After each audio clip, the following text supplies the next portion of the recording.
In 2 years, the Detroit Pistons went from being one of the worst teams in basketball to currently being the top team in the East. Obviously with this team, Cade Cunningham ascending into a superstar, Jalen Duren turning into a double-double machine, and the front office packing this squad out with more shooting and ball handling has all played a big factor to the Pistons' success. But despite their offense blowing up, I would actually argue that Detroit's defense has played an even bigger factor, where right now they have the 3rd best defensive rating in the NBA. And when looking at what exactly makes the Pistons defense go, everything starts and ends with Ausar, Thompson, and Holland, who are currently some of the most impactful and talented defensive wings in the league right now. To start things off, we'll dive into Ausar. From a build and ability standpoint, he's easily one of the most talented perimeter defenders in the league. First, at 6'7", he's an absolute blur on the ball, having this unique ability to dart laterally and beat the offensive spots. And the angles he takes are sometimes very subtle, but also effective. Off this go screen here, Jalen Johnson initially has a straight line towards the basket. But with his stance open up like this, Ausar gets his chest back in front of the ball, and he has the stability to absorb that contact, giving the Pistons help more time to rotate down. And like you just saw, along with Thompson being able to move his feet and keep himself squared up with the ball, he also has really good core strength and balance. If the offense looks to slam the brakes or create space, he can keep his feet underneath him and shoot back out to contest. Kevin Porter here is attacking hard to his left. And again, with Thompson's hips opened up like this, he should be able to create space by snatching the ball behind. But Thompson again keeps his base and stays right in his airspace. And again, if the offense tries to attack his body below the arc, he has the strength to not give up any angles. Along with Ausar being able to beat the offensive spots and keep his hips squared up with the ball, he also has wicked fast hands. And he's elite at finding these windows to poke the ball free. When defending against a live dribble, he has the feel to reach across and time the ball on the way up. And in general, if the offense exposes the ball in front of his frame for a split second, he's always ready to clamp down. On this closeout here, he's again able to scramble and beat Johnson to the spot. And again, he has the strength to hold his ground, and once Johnson brings the ball across his frame, that's automatic cookies. And because Ausar can both pressure and contain the ball, he can sometimes force turnovers without really swiping for steals. On this play here, he just pressures and keeps Johnson in front, and he ends up dribbling the ball off his own foot. Thompson.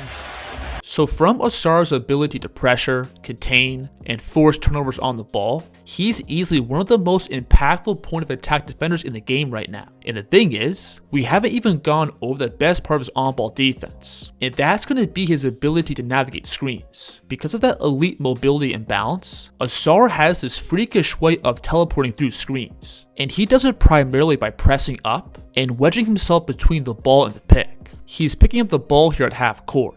And as his pick gets set, about 99% of defenders would just take the easy route and go under. But Ausar instead pressing up and getting over at half court is kind of nuts. Now that ability to blow up actions at the point of attack might be the most important thing that any perimeter defender can do, because that both eliminates breakdowns and allows your defense to also dictate matchups. And this typically forces the opposing team into standstill offense. And then it's also important to note that Thompson also has a major impact off the ball. He's very honed in on rotations from the weak side, and him being a next level athlete still allows him to make plays even while being out of position. He initially gets beat here on this closeout, and even while being a couple of steps behind the ball, he can still time this pickup and swat this finish.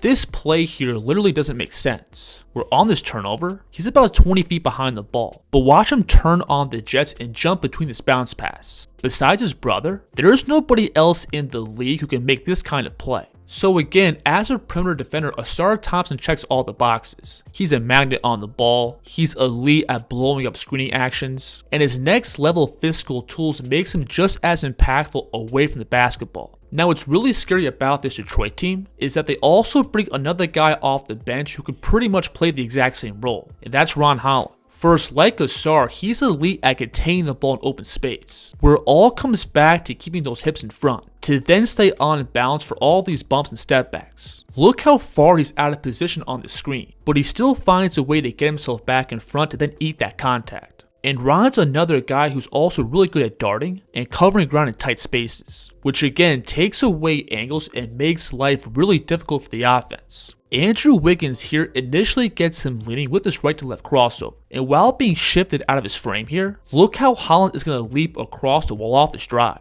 Now the one difference that Holland has is that he's a little more willing to put his body in front and take charges. While Ausar will normally play vertical or hunt for steals, Ron will sacrifice his body to draw offensive fouls, and him always containing and keeping his man in front does commonly funnel the offense right into contact. Now Ron also has the hand speed to force plenty of turnovers. I wouldn't say he's quite on the level of an Ausar, but he's for sure another guy that you can't play around with. The timing on this play is elite, where Hero throws that outside shoulder into his chest, but Holland still comes across and finds the ball on the way up. At the point of attack, Holland's also very good at navigating and blowing up screening actions. Like Ausar, he's got the physicality to press up and get himself between the ball and the screener. But Ron at times will also use his speed to dart under and head off the ball. And in general, no matter what route he takes, he's very good at keeping himself attached to his man, which generally makes the offense uncomfortable, forcing bad shots or turnovers. Look how he's going to press up here and take away the angle off the screen. And Jeremy Grant from here clearly looks flustered, and he just drives right into 3 defenders. That will turn to the basket.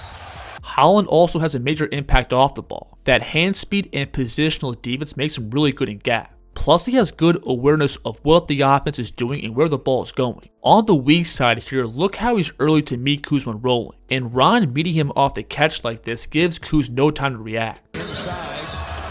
Underneath the basket, Holland may not have the verticality to be an elite rim protector, but he can hold his own very well against a variety of matchups. Bobby Portis here is trying to seal him off underneath the basket, but watch him fight around and get a hand on this pass. So with both Thompson and Holland, the Pistons have 2 elite wing defenders at their disposal. The both of them can pressure the ball and wreak havoc at the point of attack, blow up screening actions on or off the ball, while also having the instincts to be super impactful off the ball. That kind of defensive versatility and impact is going to be huge for Detroit for the rest of this season and in the playoffs, especially if they're matched up against teams like New York or a healthy Boston Celtics, who really thrive off their guard and wing creation.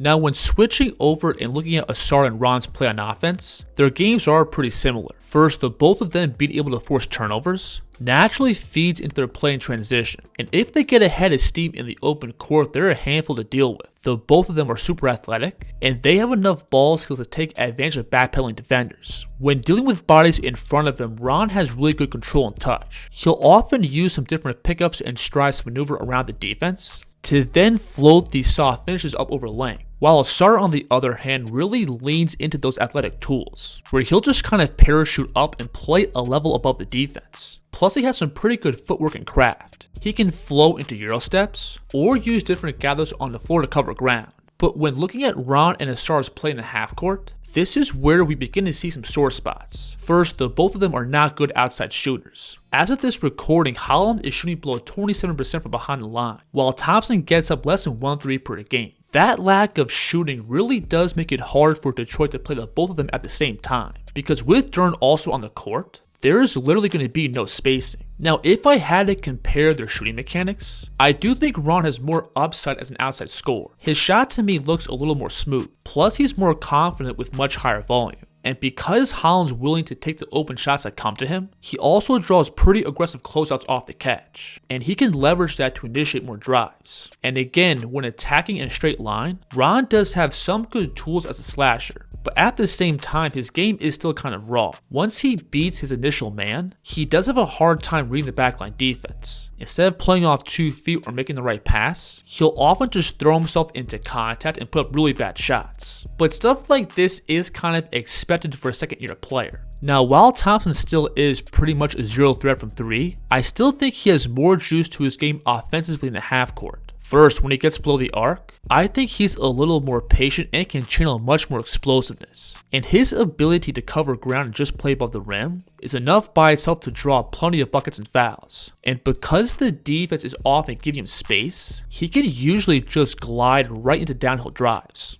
And with the ball in his hands, Ausar has also low-key developed a pretty good mid-range game. His numbers on these short pull-ups so far this year haven't been that bad. Plus, he has the tools to generate these shots at will. He has great elevation into his jumper, and the downhill threat often pushes the defense back, giving him plenty of space to rise up. And then off the ball, Ausar's able to make up for that lack of shooting by being a really good cutter. And he's developed a great feel alongside Cade, where if the defense is honed in on that main action towards the ball, he's great at finding those soft spots on the floor. So offensively, I think both Holland and Thompson have a lot of room for growth. The outside shooting obviously isn't there, and their creation and feel still has some room for development. But I still think they have more than enough to provide some value. Their ability to force turnovers leads to a ton of easy transition offense, and they both have the athletic tools in the half-court to attack rotations. Plus, there are some distinctive strengths that both guys have. But generally, with Ron or Ausar on the court, I don't see them making or breaking Detroit's offense. Things are obviously going to flow through Cade. And with Jenkins, Ivy, and LeVert also in the rotation, there is plenty of shooting and creation around him. For Thompson and Holland, it really comes down to just staying afloat offensively and being those game-altering menaces on defense. Again, the defensive impact that those guys bring, along with Detroit's offense being on the rise, will make this squad a real problem in the playoffs.